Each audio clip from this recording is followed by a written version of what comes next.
At 26, I finished my doctorate of nursing practice, and everyone talks about the celebration, but no one talks about the after. This series is about navigating life once the academic validation fades. Who are you when there's no syllabus, no grades, and no next degree to chase? We're talking post-grad identity, mental health, burnout recovery, confidence without credentials, and learning how to rest without guilt. How to be accomplished and soft, driven, and emotionally well. This is for high-achieving women figuring out what's next without losing themselves. Welcome to Beyond the Degree, where we're building the next versions of ourselves intentionally.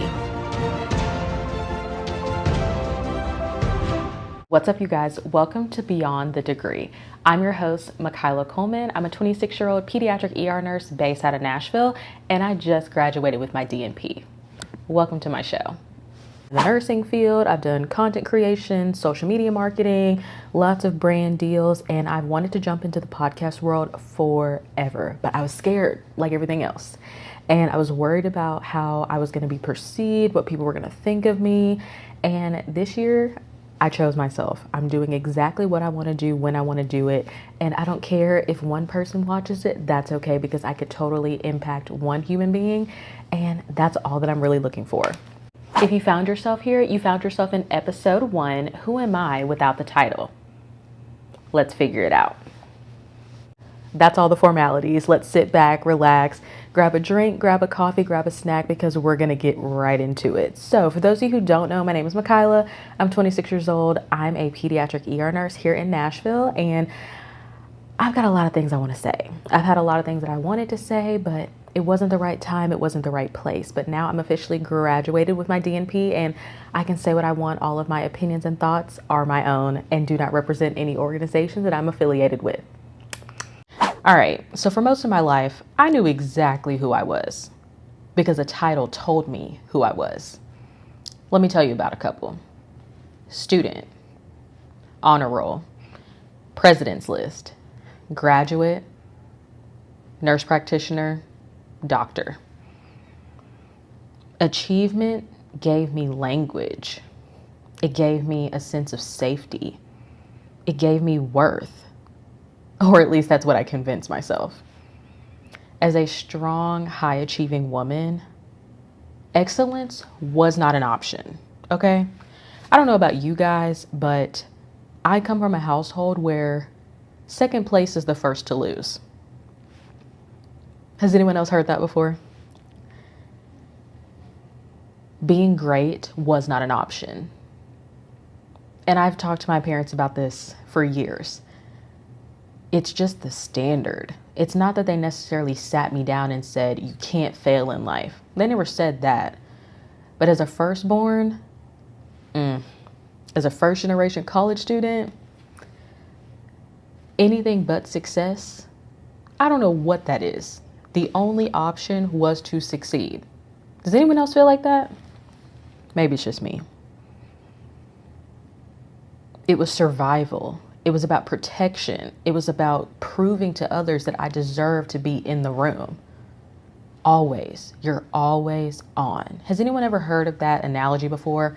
As soon as you open your eyes for the day, you're on.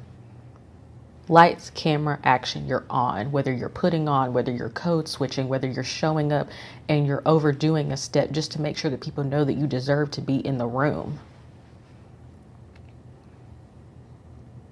I felt like I had to prove that I belonged in the room, especially rooms that weren't built for people like me. I also felt like I had to prove that I was worthy of resting my body, my mind, my spirit, but that sometimes rest meant that people respected me less because people who were high achieving, they were go, go, go, go, go. There was no signs of stopping. You get up, you run, you run, you run, you run until you can't run anymore. That was something that I've recently had to unlearn. You don't have to do that, and you can still matter and you can still change lives, but do it in a mentally safe way. Because running until you run smack dab into the wall and you have nothing left, What did you prove in that moment? Nothing, actually.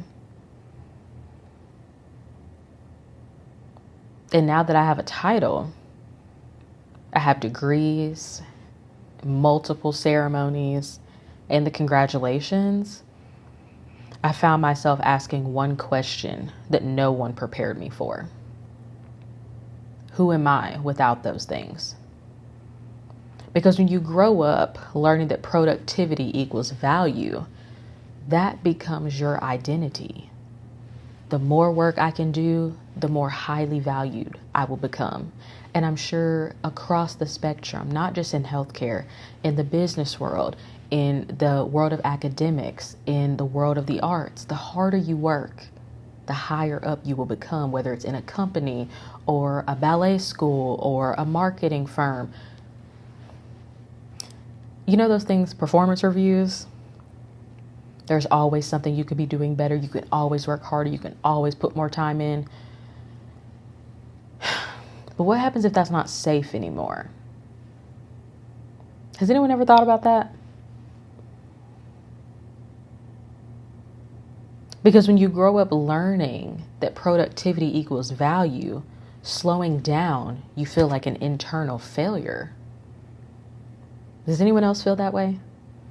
The second that I decided I need the moment to rest, I just need 5 minutes, just 5 minutes to close my eyes and rest. Rest never came. And if it did, the quality, 2 out of 10. I would be waking up with assignments on my mind, thinking about patient care, thinking about what I could have done better, how to prep for the next day's cases. That's not rest. That is not rest at all. And how can we expect ourselves to perform at the highest levels when we don't even sleep well at night? I don't know. When your identity is wrapped in achievement, rest feels unsafe. It feels like an unsafe territory. The silence can feel so loud. And my therapist, Brittany, she actually makes me sit in silence because I'm scared of it. Have you ever realized that sometimes you're always constantly doing something, talking to somebody because you're scared of what happens when you sit in the silence? You're scared of where your mind may take you. So it's not just me. Stillness can bring up everything that you've been out running. Did you ever think that you just have undiagnosed anxiety, undiagnosed ADHD? Girly, what if you're just nervous about what happens when you sit still? What if you're just nervous about what your body, what your mind, what your spirit is going to tell you when you finally take a seat? But don't worry, I was scared of it too. This is where academic trauma lives. Academic trauma isn't just about burnout. It's about the pressure to overperform in every aspect of your life. People think, oh, it's just because I'm type A. No, it's not.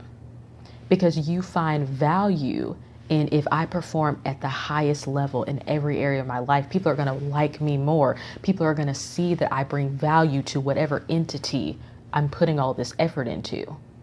And that's where you hold self-worth. The fear of being seen as not enough is enough to make me want to vomit. The internalized belief that you must always be exceptional to be worthy. You can't fall down on the job because then people are going to know that you're weak-minded. People are going to know that you aren't perfect. People are going to know, oh man, she just didn't try hard enough. And that was enough to make me run until I couldn't run anymore. Especially as a Black woman. We are often praised and overpraised for being strong, but rarely supported in being soft. We can even take it back to slavery times, but I won't do that. We're celebrated for our resilience, but overlooked when we're exhausted. Can you believe that? So when the structure disappears, there's no syllabus, no deadlines, no next credential that you're studying for. You feel like you're free falling into an abyss of God only knows what. And I want to say this clearly. If you feel lost after achieving something big, you are not ungrateful. You are not broken. You are not weak. You are simply transitioning. Healing from academic trauma means learning how to exist without constantly having to prove yourself. It means asking, what do I enjoy in life when no one's watching me? What does rest look like when it doesn't have to be earned? Who am I when I'm not producing? For me, this season is about separating my worth from my work, honoring the woman who survived the grind and the laser focus for years without forcing her to live there forever. It's just a season. Being a boss doesn't mean burning yourself out. Being powerful doesn't mean ignoring your mental health. And being accomplished doesn't mean you stop evolving. So if you're listening and you're a high achieving woman of color who feels untethered after success, I want you to know you are allowed to redefine yourself every single day. You are allowed to grieve the version of you that you hustled to survive. You are allowed to build the life that feels good for you right now in this season. And no, it doesn't just have to look good on paper. This is beyond the degree. And this space is about becoming whole, not just impressive. Thanks for listening. This is Beyond the Degree, and I'm Michaela Coleman, your host. Be sure to reach out on social media at Michaela Coleman. I'm on TikTok and Instagram, and I would love to hear your thoughts on today's episode. Remember, you don't owe anyone any explanation for how you choose to heal yourself. Stay strong.